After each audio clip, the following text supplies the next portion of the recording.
রাজ্য সরকারের প্রয়োজনীয় পুঁজির যোগান দিতে এবার আরও এক ধাপ এগোলো নবান্ন। রিজার্ভ ব্যাংক জানিয়েছে যে মঙ্গলবার তথা 17 জুন রাজ্য সরকারের এসজিএস এর নিলামে পশ্চিমবঙ্গ সরকার 22 বছরের জন্য মোট 2000 কোটি টাকা ঋণ তুলেছে।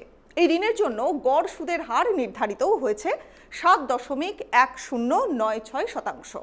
এর আগে জুন মাসের গোড়ার দিকে আরও একবার নিলাম করেছিল রিজার্ভ ব্যাংক। 3রা জুনের সেই নিলামে 20 বছরের মেয়াদি বন্ডের মাধ্যমে আরও 2000 কোটি টাকা তুলেছে পশ্চিমবঙ্গ সরকার। অর্থাৎ সবকিছু মিলিয়েই জুন মাসে ঋণ এবং ঋণপত্র মিলিয়ে মোট 4000 কোটি টাকা তুলেছে নবান্ন। এখন কৌতূহলের বিষয় একটা দাঁড়াচ্ছে যে কি সেই কৌতূহল? রাজ্য সরকার সরকারি কর্মচারীদের বকেয়া ডিএ তথা যাকে আমরা বলি মহার্ঘ ভাতা, সেই ভাতা মেটাতেই কি তড়িঘড়ি ঋণ নেওয়ার পথে হাঁটলেন মমতা বন্দ্যোপাধ্যায়? সুপ্রিম কোর্টের নির্দেশ মেনেই জুন মাসের মধ্যেই রাজ্য সরকারি কর্মচারীদের একাংশ তাদেরকে বকেয়া ডিএ মেটাবে নবান্ন। তার জন্য যারপরনাই তৎপরতা নিয়েছেন তারা, আর এজন্যই ঋণ নিতে পারে রাজ্য। রাজ্য সরকারি কর্মচারী সংগঠনের হিসেব অনুযায়ী তাদের বকেয়া ডিএর পরিমাণ কত? 40,000 কোটি টাকা। সুপ্রিম কোর্টের নির্দেশ জুন মাসের মধ্যেই বকেয়া ডিএর 25% মেটাতে হবে। অর্থাৎ দেখা যাচ্ছে যে 10,000 কোটি টাকা সমূহ ধাক্কা রয়েছে রাজ্যের কোষাগারের উপরে।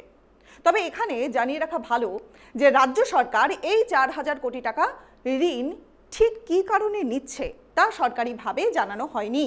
রিজার্ভ ব্যাংকও সেই কারণে কোনো কথা কিন্তু স্পষ্ট করে বলেনি। রিজার্ভ ব্যাংক শুধু জানিয়েছে যে পশ্চিমবঙ্গ সরকারের এই দীর্ঘমেয়াদী ঋণের জন্য প্রতিযোগিতামূলক দরপত্র জমা পড়েছিল মোট 46টি, যার আর্থিক মূল্য ছিল প্রায় 3067 কোটি টাকা।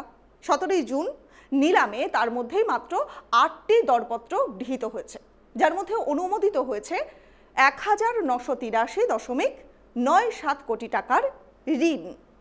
আংশিক বরাদ্দ পেয়েছে 3টি দরপত্র, আর অন্যদিকে অপ্রতিযোগিতামূলক যে দরপত্র তা জমা পড়েছিল 5টি, যার পরিমাণ ছিল 16.03 কোটি টাকা। অর্থাৎ দেখুন, সবকিছু মিলিয়ে অপ্রতিযোগিতামূলক যে দরপত্রই গৃহীত হয়েছে তা বোঝা যাচ্ছে।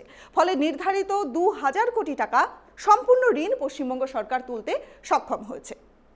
ঠিক একইভাবে গত 3রা জুনের নিলামে পশ্চিমবঙ্গ সরকারে 20 বছরের মেয়াদি নিরাপত্তা বন্ডের জন্য জমা পড়েছিল মোট 4592.50 কোটি টাকার প্রতিযোগিতামূলক দরপত্র।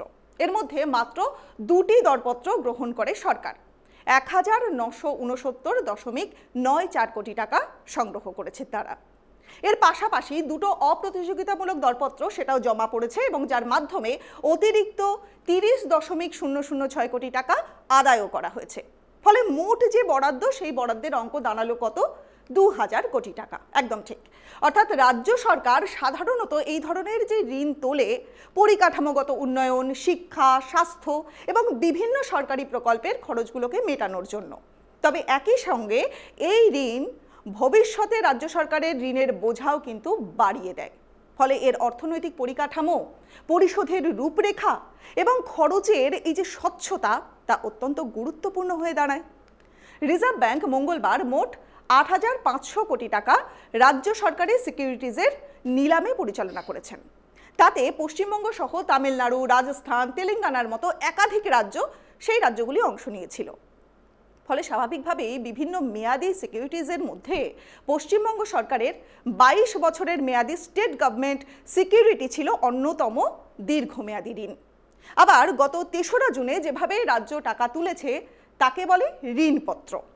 অর্থাৎ রাজ্য সরকারগুলি রিজার্ভ ব্যাংকের মাধ্যমে নির্দিষ্ট মেয়াদি ঋণপত্র বাজারে ছাড়ে। বিনিয়োগকারীরা সেই বন্ড কিনে সরকারকে অর্থ দেয় এবং নির্দিষ্ট সুদের হারে সরকার পরে সেই অর্থ ফেরত দেয়।